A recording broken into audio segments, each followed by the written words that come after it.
পটল ভর্তা, পটল ভাজি, পটলের ঝোল এগুলো খেতে খেতে আমরা একটু হলেও বোর হয়ে যাই। তাহলে পটল দিয়ে আমরা এমন কোনো রেসিপি তৈরি করে প্রিয়জনদের কি চমকে দিতে পারি না, যেটাতে কামড় না দেওয়া পর্যন্ত বুঝতেই পারবে না এটা কি দিয়ে তৈরি করেছে। খাবারের টেবিলে ভাত, পোলাও, খিচুড়ির সাথে যদি এই ডিশটি থাকে তাহলে আলাদা করে মাছ মাংসের কোনো প্রয়োজনই নেই। দোলমার জন্য এরকম বড় বড় সাইজের পটল লাগবে, আর পটলগুলোকে এভাবে আঁচিয়ে নিতে হবে। কাজটা কিভাবে করতে হবে সেটা একটু আপনাদের দেখিয়ে দিচ্ছি। একটা চাকু দিয়ে আমি আঁচিয়ে নিচ্ছি আমার সুবিধার জন্য। আপনারা চাইলে বটি দিয়েও করতে পারেন, যার যেটা সুবিধা। আর আঁচানোর আগে অবশ্যই পটলগুলোকে পানি দিয়ে খুব ভালো করে পরিষ্কার করে নিতে হবে, কারণ আঁচানোর পরে পটলগুলোকে আর ধোয়া যাবে না। দেখতে পেলেন তো সাইডগুলো আমি কিভাবে করছি। শুধু একটু লক্ষ্য রাখবেন কোথাও যেন কোনো সবুজ অংশ না থাকে। আর বড় বড় পটল কেন বললাম সেটাও আপনাদের পরে দেখিয়ে দেব।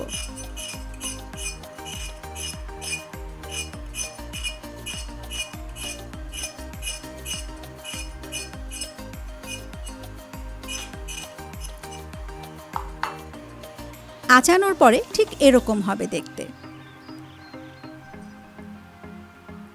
একইভাবে সবগুলো পটল করে নিলাম।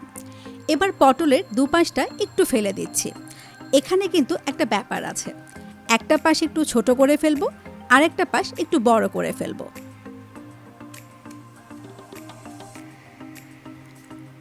আপনাদের বোঝার সুবিধার্থে আমি দুটো নিয়েই একটু আপনাদের দেখিয়ে দিচ্ছি। দেখেন, একটা কিন্তু ছোট আর একটা একটু বড়। এবার চাকু দিয়ে যে পাশটা বড় করে কেটেছিলাম সেখান থেকে একটু তুলে ফেলে দিচ্ছি। এতে করে আমার পরবর্তী স্টেপটা করতে সুবিধা হবে।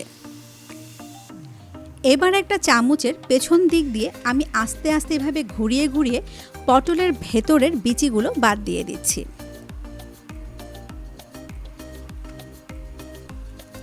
আমি চামচের পেছন দিক দিয়ে করছি, আপনাদের যদি সুবিধা হয় আপনারা চাকু দিয়েও করতে পারেন।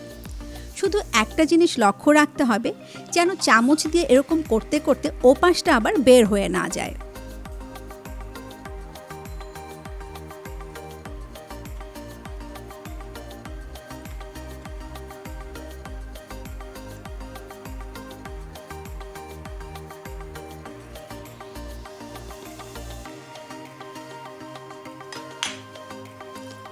দেখেন কত সুন্দরভাবে বিচিগুলো সব বের করে ফেললাম। আর এ পাশটাও কিন্তু দেখেন কোনো ফুটো হয়নি। প্রথমটা করতে হয়তো একটু সময় লাগবে, এর পরেরগুলো দেখবেন ঝটপট হয়ে যাবে।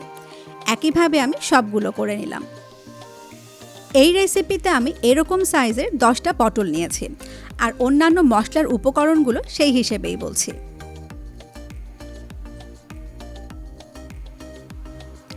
খুব সামান্য এই ধরেন আনুমানিক কোয়ার্টার কাপের মতো রান্নার তেল দিয়ে দিলাম। তেলটা একটু গরম করে নিয়ে পটলগুলো দিয়ে দিচ্ছি। আচ্ছা, পটলগুলোকে জাস্ট একটু আমি ঝলসে নেব, একদম কিন্তু সেদ্ধ করে ফেলবো না। কিভাবে করছি সেটা একটু ভালো করে লক্ষ্য করুন। অনবরত নাড়াচাড়া করে ঝলসে নিচ্ছি, এতে করে চারপাশটা সমানভাবে হবে। যখনই দেখবো একটু ঝলসে গেছে তখনই পটলগুলোকে তুলে ফেলবো।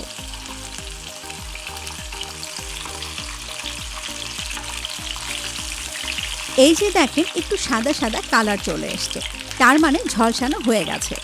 এবার আমি তুলে নিচ্ছি।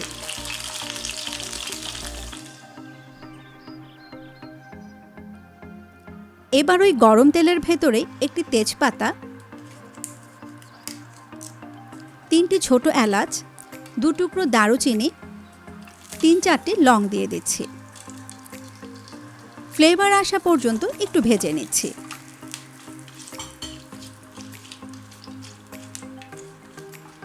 ফ্লেভার বের হলে পেঁয়াজ কুচি দিয়ে দিচ্ছি আধা কাপ। চুলোর আঁচটা একদম ফুল আছে। অনবরত নাড়াচাড়া করে পেঁয়াজগুলোকে একটু লালচে করে নিচ্ছি। যখন একটু এরকম লালচে কালার হয়ে আসবে তখন রসুন বাটা দিয়ে দিচ্ছি 1 চা চামচ, আর আদা বাটা 1 চা চামচ, হলুদের গুঁড়ি 1/4 চা চামচ। একটা করে মশলা দিতে হবে আর একটু করে নাড়াচাড়া করে দিতে হবে। লবণ দিয়ে দিলাম 1 চা চামচ, শুকনো মরিচের গুঁড়ি 1 চা চামচ, ধনে গুঁড়ি আধা চা চামচ আর আধা চা চামচ জিরা গুঁড়ি।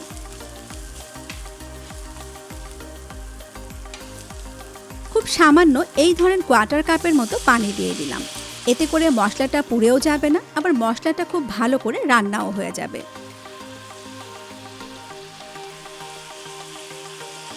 পানিটা শুকানো পর্যন্ত রান্না করে নিলাম। 2 কাপ মাংসের কিমা দিয়ে দিচ্ছি। আপনারা গরু, খাসি, মুরগি যে কোনো মাংসের কিমা দিতে পারেন। ছোট্ট একটা টিপস দিয়ে দিচ্ছি, কিমাটা দেওয়ার পরপরই অনবরত এরকম খুঁচিয়ে দিবেন, তা না হলে কিমাটা এক জায়গায় জমাট বেঁধে শক্ত হয়ে যাবে। কাজটা আমি কিভাবে করছি সেটা তো আপনারা দেখতেই পাচ্ছেন। গরম মশলার গুঁড়ি দিয়ে দিচ্ছি 1 চা চামচ। ঘরে পারফেক্ট গরম মশলা তৈরির একটা ভিডিও আমার চ্যানেলে আছে, লিঙ্কটা ডেসক্রিপশন বক্সে পেয়ে যাবেন।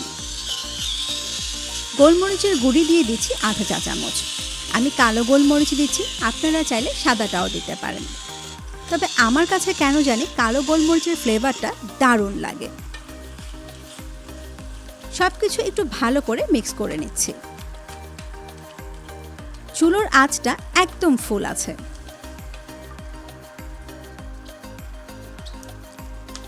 কিমা রান্নার সময় এরকম অনবরত নেড়ে চেড়েই রান্না করতে হবে।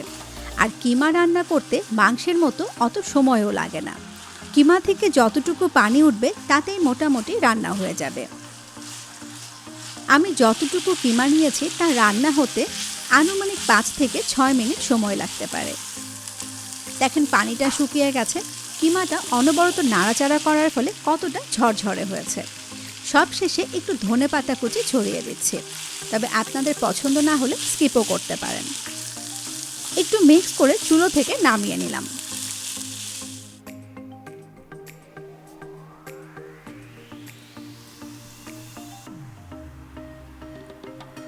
যে পটলগুলোকে ঝলসে রেখেছিলাম তার ভেতরে রান্না করা কিমা দিয়ে ফিলিং করে দিচ্ছি।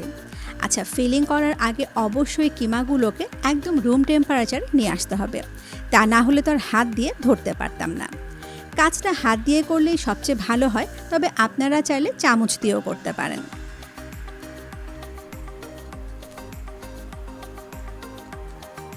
তবে আলটিমেটলি এটা হাত দিয়েই করতে হবে, কারণ এই যে দেখেন আমি আঙ্গুল দিয়ে চেপে চেপে দিচ্ছি। জিনিসটা আপনাদের একটু সময় নিয়ে দেখাচ্ছি। আর চেপে চেপে দিতে হবে এই কারণে, তা না হলে পরের স্টেপে কিমাগুলো বের হয়ে আসবে। একটা কিন্তু হয়ে গেল। ঠিক এভাবে আমি সবগুলো পটল করে নিচ্ছি।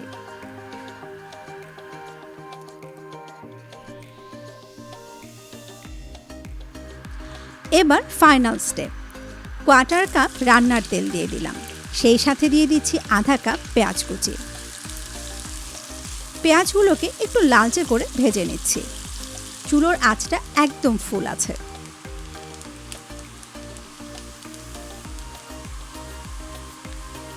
যখন এরকম বেরেস্তার মতো হতে শুরু করবে তখন আদা বাটা দিয়ে দিচ্ছি 1 চা চামচ, রসুন বাটা 1 চা চামচ,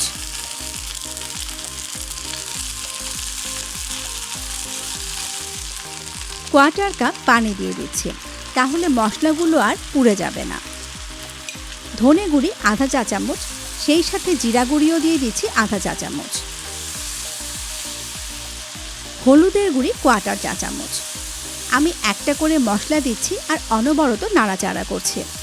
শুকনো মরিচের গুঁড়ি 1 চা চামচ, লবণও দিয়ে দিচ্ছি 1 চা চামচ, ছোট ছোট কিউব করে কাটা টমেটো দিয়ে দিচ্ছি কোয়ার্টার কাপ। এবার আধা কাপ পানি দিয়ে আমি রান্না করতে থাকবো যতক্ষণ না টমেটোগুলো গলে যায়। ঢাকনা দেব, মাঝে মাঝে ঢাকনাটা খুলে একটু নেড়ে চেড়ে দেব। দেখেন টমেটোগুলো কিন্তু গলে গেছে। এবার কোয়ার্টার কাপ টক দই খুব ভালো করে ফেটে নিয়ে দিয়ে দিচ্ছি। ফেটে নিলে ক্রিমের মতো একটা ভাব আসে। আর টক দইটা দেওয়ার আগে পানি ঝরানোর কোনো দরকার নেই। এবার ফিল করে রাখা পটলগুলো এখানে দিয়ে দিচ্ছি। সবগুলো পটলই দিয়ে দিলাম। ঢাকা দিয়ে অপেক্ষা করছি মিনিট 3। চুলোর আঁচটা এখন মিডিয়াম এবং লোয়ের মাঝামাঝি আছে। 1/4 কাপের মতো পানি দিয়ে দিচ্ছি।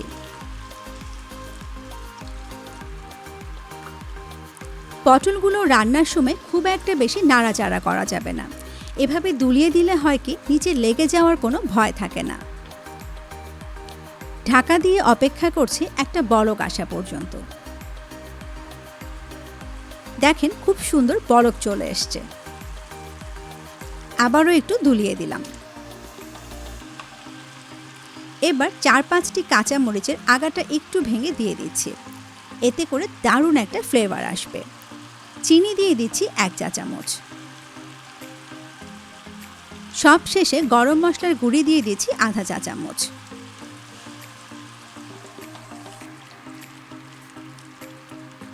এবার খুব সাবধানে সবগুলো পটল উল্টে দিচ্ছি। অনেকেই হয়তো ভাবছেন চিনি কেন দিলাম। যেহেতু এই দোলমা রান্নায় আমি টক দই দিয়েছি, তাই চিনিটা না দিলে ব্যালেন্স আসবে না। এবার আবারও ঢাকা দিয়ে অপেক্ষা করছি মিনিট 3। হয়ে গেছে। পটলের কালারটা দেখতে পাচ্ছেন, ঠিক আমি যেমনটা চাচ্ছিলাম। এবার চুলোটা বন্ধ করে দিয়ে পরিবেশনে চলে যাচ্ছে।